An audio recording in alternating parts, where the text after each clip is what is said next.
સૂર્યમંડળના ગ્રહો શું છે, નક્ષત્રો શું છે, પરિભ્રમણ કોને કહેવાય, પરિક્રમણ કોને કહેવાય, એ બધું આપણે સમજવાનું. તમે જુદા જુદા તમે એસ્ટ્રોનોમીને એટલે કે ખગોળશાસ્ત્રને વ્યવસ્થિત રીતે સમજી શકો એટલા માટેનો આ પ્રયાસ છે.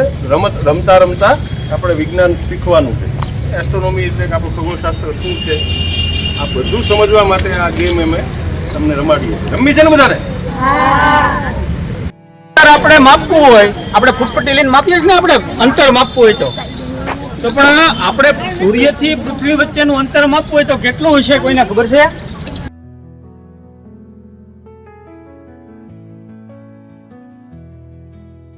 પૃથ્વી ઉપર આવતા કેટલો સમય થાય એ ખબર છે? સૂર્યનો પ્રકાશ આપણી પાસે પૃથ્વી પર આવતા કેટલો સમય થાય છે? 8 મિનિટ.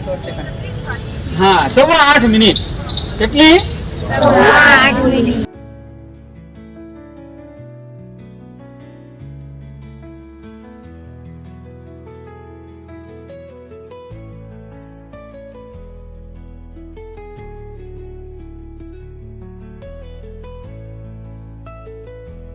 ભ્રમણ કહેવાય અને પરિભ્રમણ થતા કેટલો સમય લાગે?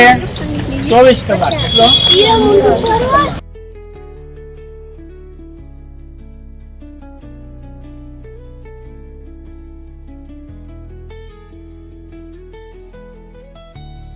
અને પરિભ્રમણ બે પ્રક્રિયાઓ સાથે છે. તો ચાલો પરિભ્રમણ તમે સમજાય 24 કલાક, તો પરિભ્રમણ થતા કેટલો સમય? 365 દિવસ થાય.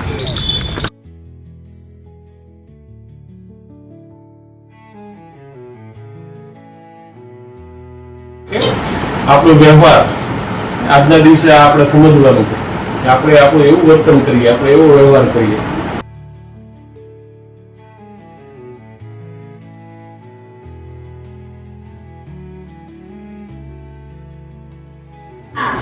મજા કરી છે ને?